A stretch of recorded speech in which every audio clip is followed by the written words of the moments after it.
నమో బుద్ధాయ. జై భీమ్, జై భారత్, జై సంవిధాన్. తథాగత భగవాన్ బుద్ధునికి, పరమపూజ్యులు బోధిసత్వ డాక్టర్ బాబాసాహెబ్ అంబేద్కర్కు ప్రణామాలు తెలియజేస్తున్నాను. ఈ బహుజన యుద్ధబేరి యూట్యూబ్ ఛానల్కు స్వాగతం పలుకుతున్నాను. ఈరోజు దక్షిణ రాష్ట్రాల హక్కుల డీలిమిటేషన్ వివాదంపై లోకేష్, చిదంబరం గారి ట్వీట్లను మనం ఏం తెలుసుకోవాలో, అనుభవం ఎలాంటి పాఠాలు నేర్పుతుందో, ఎవరు హక్కులను నిర్వీర్యం చేసే పందాను ఎన్నుకుంటున్నారో, ఎవరు హక్కులను పరిరక్షించే విషయంలో జాగరూకతగా ఉన్నారో, ఈ అంశాలను తెలుసుకుంటానికి ఈరోజు దక్షిణ రాష్ట్రాల హక్కుల డీలిమిటేషన్ వివాదంపై లోకేష్, చిదంబరం ట్వీట్ల యుద్ధం అని పరిశీలిద్దాం. ఇటీవల దేశ రాజకీయాల్లో డీలిమిటేషన్, లోక్సభ నియోజకవర్గాల పునర్విభజన అంశం తీవ్రంగా చర్చనీయాంశమైంది. ఆంధ్రప్రదేశ్ మంత్రి లోకేష్ హిందూ పత్రికకి ఇచ్చిన ఇంటర్వ్యూలో ఈ విషయంపై మాట్లాడగా, కేంద్ర మాజీ మంత్రి పి. చిదంబరం గారు తీవ్రంగా స్పందించారు. ప్రియాంక గాంధీ గారు కూడా పార్లమెంట్లో దీనిని మహిళా రిజర్వేషన్ బిల్లు ప్రవేశపెడుతూ డీలిమిటేషన్ దొడ్డిదారిన ప్రవేశపెట్టడాన్ని తీవ్రంగా ఖండిస్తూ బీజేపీ చేసిన ప్రయత్నాన్ని చాణక్య కుటిల నీతిగా అంటూ ఘాటుగా విమర్శించారు. రాజకీయంగా, సామాజికంగా ఒక అభిప్రాయాన్ని తెలపాలనుకున్నప్పుడు అనుభవం, సామాజిక స్పృహ ఖచ్చితంగా ఉండాలి.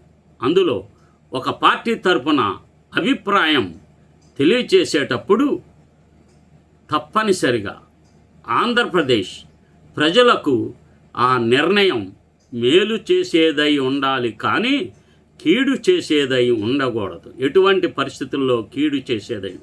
ఈ కీలకమైన అంశంలో వైసీపీ, టీడీపీ పార్టీలకు బొత్తిగా విచక్షణా జ్ఞానం ఎటువంటి పరిస్థితుల్లో లేకుండా పోయింది.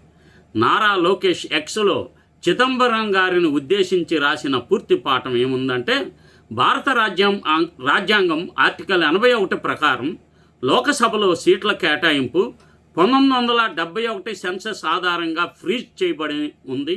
ఈ రాజ్యాంగం ఫ్రీజ్ 2026 తర్వాత మొదటి సెన్సస్ తర్వాత ముగుస్తుందని చెప్పారు. ఫ్రీజ్ ఎత్తివేసిన తర్వాత సీట్ల పునర్విభజన అనివార్యం. దక్షిణ భారతదేశంలోని ప్రతి రాష్ట్రం ఏ ఒక్కటి కూడా మినహాయింపు లేకుండా ఉత్తర రాష్ట్రాలతో పోలిస్తే సాపేక్ష ప్రాతినిధ్యం కోల్పోయే పరిస్థితి ఏర్పడుతుంది. ఇదే మేము నిరంతరం లేవనెత్తున్న ఆందోళన. ఈ అసమతుల్యతను సరిదిద్దడానికి ఎన్డీఏ ప్రభుత్వం డీలిమిటేషన్ బిల్లు ద్వారా అన్ని రాష్ట్రాలకు సమానంగా సీట్ల సంఖ్యను పెంచాలని ప్రయత్నించింది. మీలాంటి ప్రముఖ న్యాయవాది ఈ రాజ్యాంగ స్థానాన్ని పూర్తిగా అవగాహన చేసుకుంటారు. అయినప్పటికీ ఒక ముఖ్యమైన ప్రశ్న ఉత్పన్నం అవుతుంది. కాంగ్రెస్ పార్టీ పార్లమెంటులో డీలిమిటేషన్ బిల్లును ఎందుకు వ్యతిరేకించింది? దక్షిణ భారతదేశం దీర్ఘకాలిక హితాలకు వ్యతిరేకంగా, మంచికి వ్యతిరేకంగా రాజకీయ దావా మాత్రమే చేసిందా? కాంగ్రెస్ పార్టీ సరళమైన ప్రశ్నలకు సమాధానం చెప్పాలి. ఆర్టికల్ 81 ప్రకారం ప్రస్తుతం స్థితిలో 2026 సెన్సస్ తర్వాత ఏం జరుగుతుంది?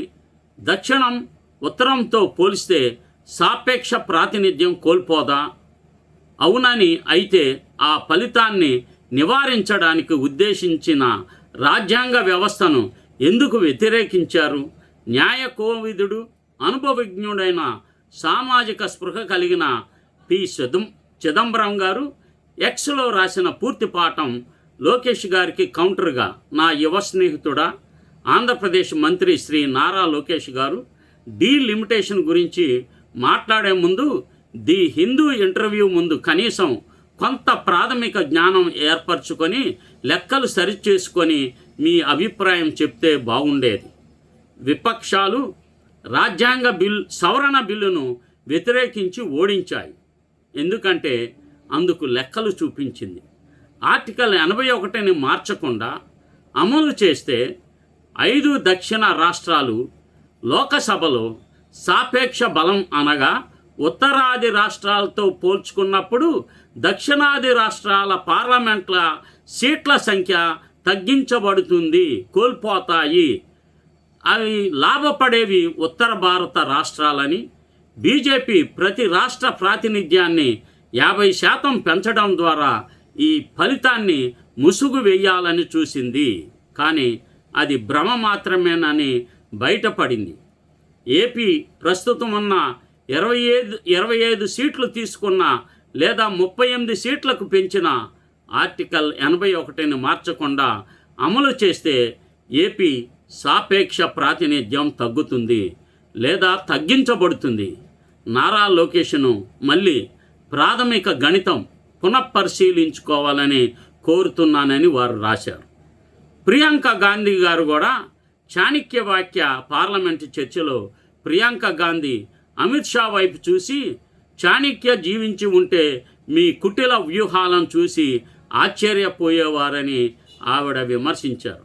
మహిళా రిజర్వేషన్ బిల్లును డీలిమిటేషన్తో లింక్ చేసి దక్షిణ రాష్ట్రాలను బలహీనపరిచి ఉత్తర రాష్ట్రాలను బలోపేతం చేయాలనే బీజేపీ కుటిల ప్రయత్నం చేసిందని గాంధీ గారు విమర్శించారు. కాంగ్రెస్ ఈ ప్రయత్నాన్ని సమర్థవంతంగా అడ్డుకుంది. దక్షిణ రాష్ట్రాలకు లాభం ఎలా? దక్షిణ రాష్ట్రాలు జనాభా నియంత్రణలో విజయం సాధించాయి. ఉత్తర రాష్ట్రాలు జనాభా ఎక్కువగా పెరిగింది. కేవలం జనాభా ఆధారంగా డీలిమిటేషన్ జరిగితే దక్షిణ రాష్ట్రాల సాపేక్ష బలం మొత్తం సీట్లలో శాతం తగ్గుతుంది. ఇది రాష్ట్రాల అభివృద్ధి, నిధులు, రాజకీయ బలం మీద ప్రభావం చూపుతుంది. కాంగ్రెస్ వ్యతిరేకత దక్షిణ హక్కులను కాపాడుతుంది. ఆంధ్రప్రదేశ్లో టీడీపీ వైసీపీ స్టాండ్ ఎందుకు అన్యాయం అవుతుందంటే ఆంధ్రప్రదేశ్ జనాభా నియంత్రణలో మంచి పని చేసిన రాష్ట్రం. కానీ టీడీపీ ఎన్డీఏలో భాగంగా డీలిమిటేషన్కు మద్దతు ఇస్తుంది. వైసీపీ కూడా స్పష్టంగా వ్యతిరేకత తెలపకపోవడంతో ఆంధ్ర ప్రజలకు పూర్తి అన్యాయం జరుగుతుంది. శత్రు పార్టీలుగా కనపడుతున్న టీడీపీ, వైసీపీ, జనసేన ఇవన్నీ ఆంధ్రప్రదేశ్ ప్రజలకు పూర్తిగా అన్యాయం చేస్తున్న పార్టీలు. బీజేపీ పార్టీ వీళ్ళు చేస్తున్న అన్యాయాలను బ్లాక్మెయిల్ చేస్తూ ఆట ఆడిస్తున్నది. రెండు పార్టీలు కేంద్రంతో సత్సంబంధాలు నిలుపుకోవడానికి రాష్ట్ర దీర్ఘకాలిక హితాలను, మంచిని పక్కన పెడుతున్నట్టు మనకు కనిపిస్తుంది. ఇది భవిష్యత్తులో తక్కువ ప్రాతినిధ్యం, తక్కువ నిధులను తెచ్చిపెట్టవచ్చు. డీలిమిటేషన్ కేవలం సీట్ల పెరుగుదల కాదు, ఇది ఉత్తర దక్షిణ విభజనను ప్రోత్సహించే అంశం. చిదంబరం గారు చెప్పినట్లు లెక్కలు సరిచూస్తే దక్షిణ రాష్ట్రాలు, ముఖ్యంగా ఆంధ్రప్రదేశ్ జాగ్రత్తగా ఉండాలి. రాజకీయాల లాభాల కోసం రాష్ట్ర భవిష్యత్తును ఫణంగా పెట్టకూడదు. ఆంధ్రప్రదేశ్ ప్రజలు ఈ అంశాన్ని లోతుగా ఆలోచించి తమ హక్కులను కాపాడుకోవాలి. ఇది రాజకీయాల కంటే రాష్ట్ర స్వార్థం ముఖ్యమైన సమయం. నమో బుద్ధాయ. జై భీమ్, జై భారత్, జై సంవిధాన్. ఈ బహుజన యుద్ధవేర్ యూట్యూబ్ ఛానల్ను సబ్స్క్రైబ్ చేయండి, షేర్ చేయండి, అందరికీ తెలియజేస్తారని విజ్ఞప్తి చేస్తున్నాను.